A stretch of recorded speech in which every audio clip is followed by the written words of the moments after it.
Hello guys, today is June 9. So update lang tayo sa mga pinaggagawa natin sa ating EMC Golf 2.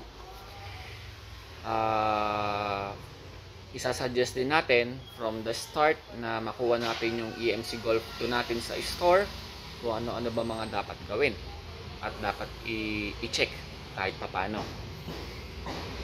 So okay, start tayo. Pagkakuha nyo ng unit ninyo sa store, ang una nyong i-check agad is yung laman ng gear oil dun sa may differential. Marami kasing cases na pag binuksan yung drain ng gear oil, kahit nakalalabas lang sa store tulad nito, is nasa around 2 tablespoon or 2 kutsara lang or 3 kutsara lang na gear oil ang nakukuha. Now, doon sa may differential, meron doon naka-indicate na pre-lube, o ibig sabihin ay merong nakalagay na 150 ml na gear oil. Ngayon, walang specific na nakalagay doon kung ilan ang capacity, pero doon tayo magbabase na 150 ml ang minimum and let's say 180 ang maximum. For me ha, kasi yun ang nilalagay ko sa akin, 180 ml. Meron kasi nabibiling isang Tetra Pak na parang Colgate toothpaste pouch na may 120, may 150, may 180. Ako nilalagay ko 180 kasi yung 180 hindi mo naman totally malalagay lahat yun. Kahit pa paano may matitira at may matitira doon sa may pouch. So estimated below 180 ang may lalagay mo. Kung 150 naman ang ilalagay mo, hindi mo rin naman may lalagay totally lahat yun. So magkukulang naman ng konti. So para sa akin, yung 180 ml na pouch ang nilalagay ko. Kung anong brand, i-search nyo, pwede yung Kimco gear oil na 180 cc ang nakalagay. So ml din yun. So yun ay made from Taiwan. So magandang klase. Okay? So after ng sa differential, i-check nyo naman next is yung reservoir or reserve na lagayan ng brake fluid. Yan ay makikita doon sa may loob, sa may lagayan ng cap, natatanggal yon. So tatanggalin nyo lang yung cover na kulay itim at may nakalagay naman doon kung ilan yung pinaka maximum and minimum. So lagyan nyo lang hanggang doon sa may max, sa level ng max. Now kung anong klaseng brake fluid ang marerecommend ko is yung Prestone na DOT3 or DOT4. Yung pinagkaiba lang naman ng DOT3 and DOT4, yung DOT4 kasi is applicable sa mga high speed or super init na condition pag nag-apply ka ng braking. So since ang EMC Golf 2 naman ay hindi naman ganun kabilis, kahit yung DOT3 ay maaari na. So okay, next is naman is yung brake. Pakiramdaman ninyo yung brake nyo, kasi pag tinapakan nyo yan, may allowance yan at least mga 1 inch from the time na tinapakan nyo, lulubog yan at least mga 1 to 2 inch. Kasi merong time na let's say na ganyan yung clearance, and then habang tumatagal sa pag-drive ninyo, napapansin nyo yung clearance na yan palit ng palit hanggang mawala. Ang nangyayari, yung brake fluid nag-e-expand. Ngayon, ang isang hinala ko dyan is yung ginamit na brake fluid ay hindi ganong kagandang klase o primera klase. That's why Prestone ang gusto kong ipalagay sa inyo. Mas maganda nga sana kung ganyan ang nararanasan ninyo, i-drain lahat ng brake fluid sa buong system at palitan ng Prestone para sigurado. So pag naranasan nyo yung gano'n na unti-unting nawawala yung clearance sa may preno pag umaapa kayo at tuluyan ng halos kumakapit na yung preno, mas maganda na ipahinga nyo muna. Kasi once na lumamig yung brake fluid, yung expansion niya bumabalik sa kanya, bumabalik. And then yun na nga, suggest ko magpa-drain na kayo, total drain ng brake fluid at palitan ng mas magandang klase. So yun lang naman yung karaniwan na problema ng EMC Golf 2. The rest is yung may tumutulo, mga nagagawan na ng paraan yan. Okay. So dito tayo sa mga upgrade na ginawa natin. Unang-una, nagpalit ako ng busina kasi napakahina ng busina ng EMC Golf 2. Malakas siyang pag nasa may loob ka, parang binubusinahan mo yung sarili mo. Pero sa labas, hindi ka masyado dinig na dinig. So siyempre mas maganda na naririnig tayo para pag meron kang binusinahan, aware sila na meron sasakyan sa likod. Hindi katulad ng original na busina na kahit na busina ka na ng busina, para wala sila naririnig, nandun pa sila. Minsan nga, lalo pang dumadami yung nasa may harapan. So nagpalit tayo ng busina. Suggest ko sa inyo, kung wala kayong spare na battery na ilalagay, ang ilagay ninyong busina is yung this type na mini compact. Kasi pag naglagay kayo nung parang suso, yung PIAA or yung denso na suso na parang trompeta, medyo hanger kasi sa current at sa voltage yun eh. So hindi siya tutunog ng pinakamaganda. Tutunog siya, yes, pero hindi siya tutunog ng pinakamagandang tunog. Kasi usually yan mga nagre-require yan, nagre-require at least mga 13 volts pataas eh. Mga 13.5 kasi sa mga sasakyan from 13.5 to 14.5 or 8. Yan yung charging voltage ng alternator. So doon siya tumutulog na maayos. Ngayon pag nasa around 12.3, 12 volts lang is hindi siya tutulog na maayos, medyo ipit, kulang. Ngayon kung this type, buong buo yung tunog. Ngayon kung anong brand ang mai-recommend ko sa inyo, yung Denso na compact size, nasa around 700 yata yon sa online. So yun ang may sasuggest ko sa inyo. Pero in my case, yung suso or trumpet type na Denso ang kinabit ko. So nandito siya sa may harapan. Yan, yung nakikita nyong rectangular na yan. Yan yun. So magkabila yan. Ito naman yung sa may kabila. Yan. Ngayon kung yung this type, marirecommend ko dito nyo ilagay sa may bumper. So nandito yung this, naka pahiga, hindi yung nakababa dito kasi maaaring sumayad. So dito banda. And pag ginabit dito, dapat hindi sasayad yung likod nung horn dun sa may bakal para malimit yung distortion ng tunog. At least man lang mga ilang millimeters, ganyan. Yung nakadikit sa may likod mismo ng busina. So next na ginawa ko rito ay nagpalagay ako ng tint. Ito ay medium tint. So pag maaraw, normal siya. Pag gabi, medyo may dilim. So kung ayaw nyo ng ganon, pwede sa inyo ang light.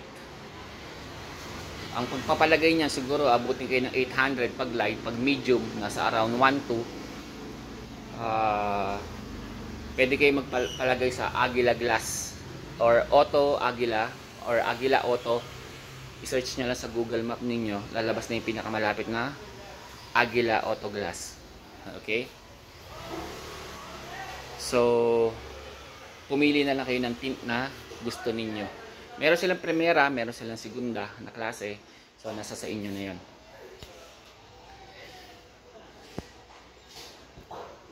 Next is para maging komportable yung passenger sa likod, nagkabit tayo ng dual fan na brushless. So yan ay naka-screw sa kisame.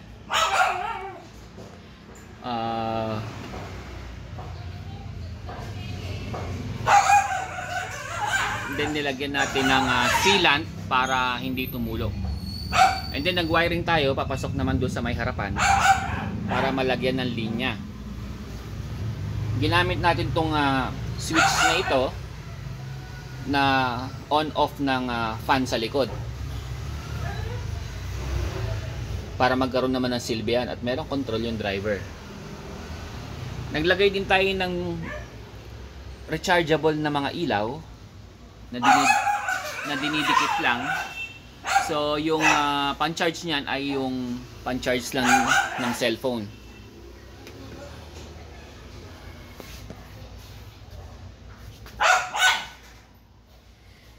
Nag-install din tayo ng USB charging port para sa mga cellphone.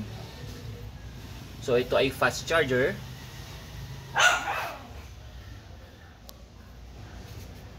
Nag-upgrade tayo ng car stereo.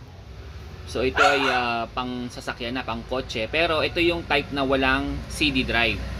Ang kailangan nyo kasing car stereo rito ay yung maigsi yung likod. Pag meron kasing lagay ng CD, mas mahaba yun. Yun yung standard. Ang size nito ay 1 DIN. Delta India November DIN. Ibig sabihin ng 1 DIN is yung kapal niya. Pag 2 DIN, mga ganyan yun. Doble. Tapos palit tayo ng speaker kasi tunog lata yung stock na speaker. So yan ay magkakaparehas ng brand, Nakamichi. And then naglagay din tayo ng speaker sa likod. Yan ay 6x9 na oval. Siyempre meron kasamang baffles yan or yung housing. Yung nasa may harapan naman is 4 inches na 2-way. Yung sa likod ay 6x9 na 3-way. And then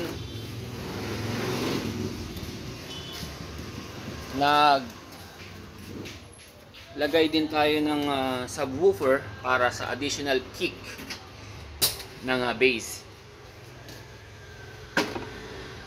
So ito yung under seat na subwoofer natin. Alam ko 1000 watts to na DGs. And then ito naman ay nag-additional tayo ng live PO4 na 12 volts 100 amp hour para sa sound system natin, para suportahan din ang pangangailangan ng subwoofer, para sa busina at para sa mga iba-ibang accessories. Nagkabit din tayo ng dash camera. So ang brand niyan ay QCY, full screen yan na mayroong display. Yung iba kasi kalahati lang So nare-record niyan yung harapan saka yung likuran. So meron siyang camera sa likuran. Ayan.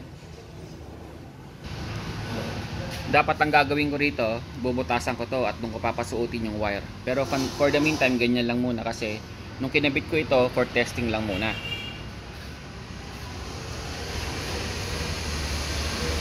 And then yung battery natin, nagpalit din tayo ng lithium. Hindi ko na may papakita sa inyo yan kasi merong cover yan sa loob. So ipapakita ko na lang sa inyo yung hindi ko pa naikakabit na lithium. Ang size nito ay 60 amp hour. Yung original natin is 45. So ang kinabit natin ay 60 amp hour. Ang katumbas nun ay halos dalawang capacity ng original na battery. So ganyan siya. Saktong-sakto siya sa loob ng e-bike.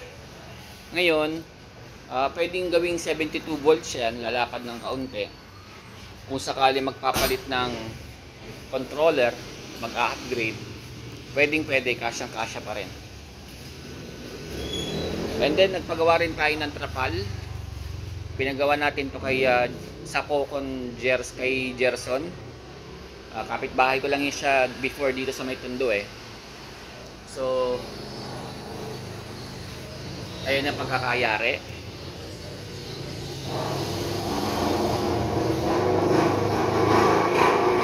Suggest ko sa inyo, pag meron kayong ganitong trapal na meron sa ibabaw, lagyan nyo ng insulation na double sided yung buong ibabaw para yung init hindi siya tumagos dito sa may kisame. Kung wala kayong balak magpalagay dito ng kisame na cover, mas maganda ganoon ang gawin ninyo. Or kahit may cover, mas maganda maglagay pa rin kayo para protection na rin sa init. So since naka lithium tayo at yung BMS natin ay merong function na another display, so dito nakikita natin yung state of charge at percentage ng battery. So meron tayong additional na display na nilalagay. Naglagay din tayo ng cellphone holder dyan.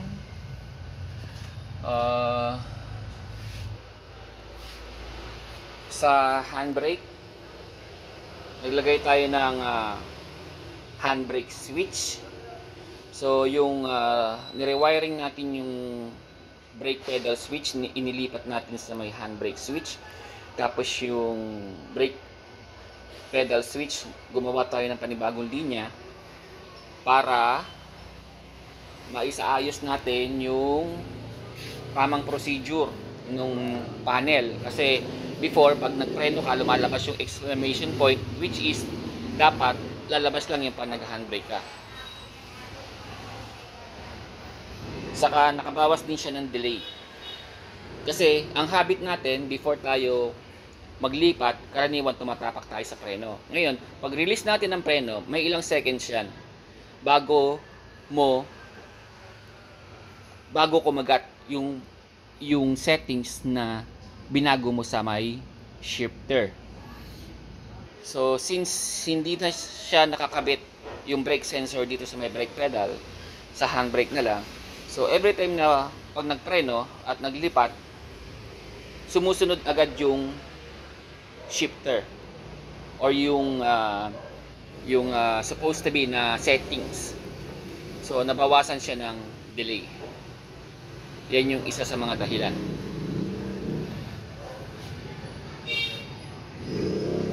And nga pala, pag nalabas yung unit ninyo, yung brake pedal, pabuksan nyo agad or buksan ninyo, tanggalin nyo yung pin na humahawak dun sa may brake pedal, saka dun sa may push rod na tumutulak dun sa may master ng brake ng preno. Lagyan nyo yun ng grasa, kasi walang kagrasa-grasa yun eh. Para pag tinapakan nyo rin, malambot, smooth, walang ingay, saka iwas na umoblong yung butas ng pinaglalagyan ng pin. Kasi katagalan nyo magiging oblong yun. Unlike na merong grasa, mas mape-prevent niya yung pagbilis ng pag-oval ng butas na yun. So yun lang muna for the meantime ang mga ginawa natin sa may EMC Golf natin. Ang balak ko sanang isunod dito is yung gulong. Papalitan niya ng wider na rim, saka mas malaki. Pero yun ay pag-iisipan ko pa, kasi kailangan kasi isukat ng maayos eh, mag-actual. Next is may paparating ako na item, which is yung fog light na LED kulay dilaw. Mas type ko kasi ang kulay dilaw eh. So clamp type yon, ika-clamp dito magkabila, tapos maglalagay na lang ng switch doon, and then ilalagay ko sa may baterya ko additional lightning. Kasi since naka medium tint tayo na sa may windshield, medyo dumilim yung visibility ng kalsada. Isa rin napansin, kaya isa rin ang dahilan bakit dilaw ang nilagay ko, kasi pag sa asfalto ang daan, hindi ganun kaliwanag yung kulay puti na LED, nagiging itim yung kulay. Pero pag sa semento, kitang kita mo yung LED, kaya dilaw ang ilalagay natin para makita siya sa asfalto, and at the same time pag umuulan mas visible kasi ang dilaw kaysa sa puti. So ayun. And then kung wala naman kayong balak magpalit ng stereo, I suggest na bumili kayo nito. Highly recommend. Yung antena na dinidikit lang ito eh. Ayun ah. Tapos meron siyang wire. Isang wire lang yan. Itap ninyo dun sa may antena ng radio ninyo. Pagduksungin nyo lang yon para yung reception gumanda-ganda. Para kahit paano luminaw-linaw naman.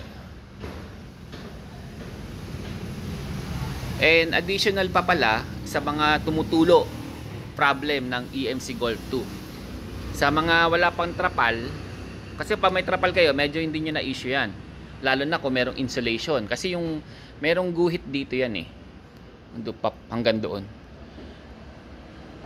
Doon dumadaan yung tubig, tapos lumalabas sa mga tornilyo. Kasi ito parang kanal ang style nito eh. Kaya lumalabas sa tornilyo. Ang pwede nyong gawin kung wala kayong trapal is bumili kayo ng duct tape na mga ganyang kalapad na kulay itim. Lagyan nyo ng duct tape yung buong guhit na yon, mawawala na yung tulo. Tapos yung 6 na plastic na screw na nakalagay dyan, i-check ninyo or ipa-check ninyo kung merong rubber na washer para yung tubig ay hindi makapasok. Now kung yung windshield nyo naman ay nagtutulo sa loob, I suggest naman na yung duct tape na binili ninyo, maglagay kayo dito sa may unahan. Sa may pagitan na yan, ay nakikita nyo, mayroong duct tape. So kulay itim naman yan eh, hindi naman yan masyado halata. So yun ang pwede nyong gawin para yung tubig hindi na pumasok sa loob. Dito sa may gilid, no need na. Kasi yung tubig dito, diretso na yung baba eh. Diretso na baksak dito yan.